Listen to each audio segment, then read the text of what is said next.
Hello, I'm Georgina and I work for the ParentChild Plus programme in Westminster.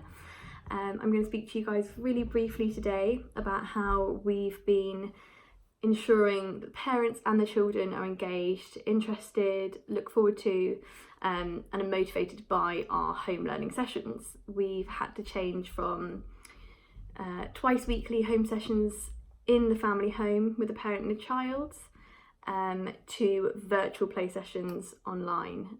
Quite a change, but I'm just going to go through a couple of things that our team have been doing in Westminster to keep parent-child engagement and to keep them motivated to carry on the programme.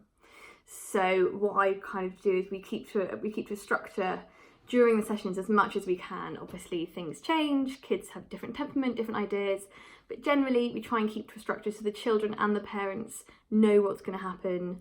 They can predict the session, they can look forward to it and they can join in. So we'll always start a session with a song, meaning if the kid's kind of in the other room, they might hear me and mum or dad or caregiver singing. They will normally come straight in, join in, something that they're really comfortable with and they know. So we'll start with a hello Naya, hello Naya, hello Naya, and how are you today? Naya, the child, whoever, would then tell us how they're feeling. If they can't, I'd encourage mum, how do you think Naya's feeling today? Or parent, caregiver, whoever's kind of involved in the session. We'd then go round, so whoever's joining in the session would sing that song to them, they would sing it to me. It's a little bit of talking about how we're feeling and it just starts off the session really nicely. To keep the children interested, we have also got some puppets that we're using. So to keep kind of engagement and to encourage language, because lots of children we work with, speech and language and communication is the kind of the delay that they're experiencing. Lots of animal noises and actions to keep it an energised session. So we might start by saying, I think we've got a visitor with us today. Can you hear that noise? Stomp, stomp, stomp. Shh. Who do you think it is? Stomp, stomp, stomp. Can you stomp your feet? Stomp, stomp, stomp. That's right, it's Ellie the elephant. Should we say, hello Ellie? Here she is.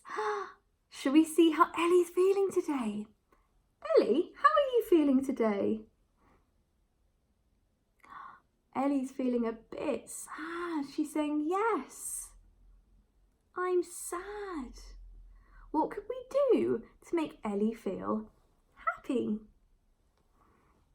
This is where maybe mum would have an idea and encourage their child to join in.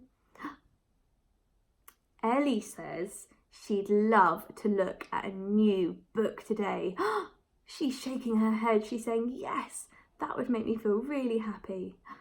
We're going to see Ellie later. Say bye-bye, Ellie. Again, I might do that with the different animals. We've got the monkey. We'd practice the kind of ee, ooh, ooh, ooh. You know, simple sounds that kids can join in with. We've got Tony the tiger and we've got our giraffe as well. When we've got our giraffe, we always pretend to be really tall and we walk around the room reaching up like a giraffe.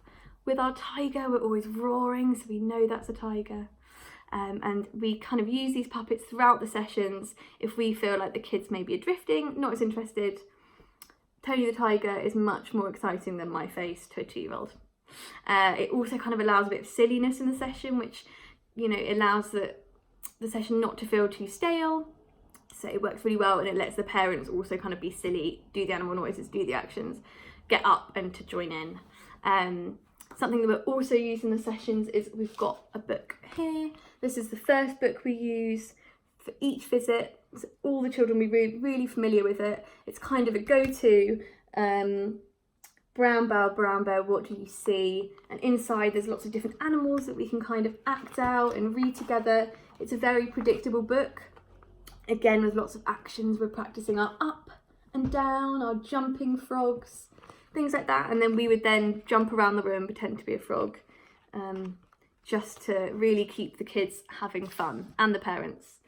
We then go on to explore the new book or toy, which would be the bulk of the session.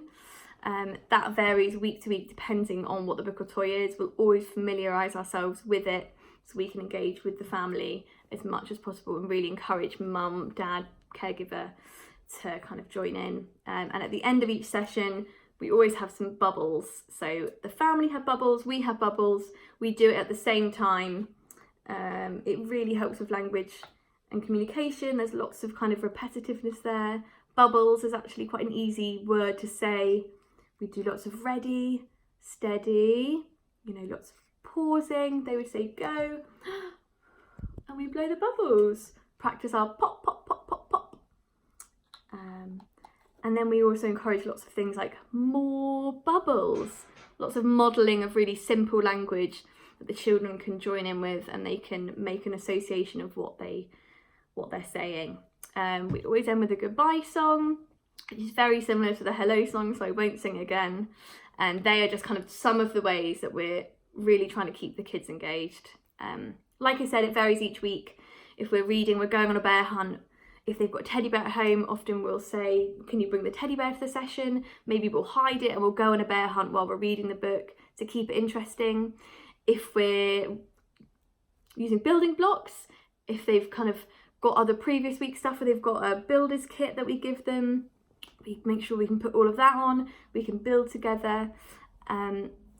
Really varies, but that's just some of the ways that we have been keeping the parents and the children excited for the sessions and engaged. Thank you so much for listening. I'm sorry I couldn't join today, and I hope that's helpful. Thanks, bye.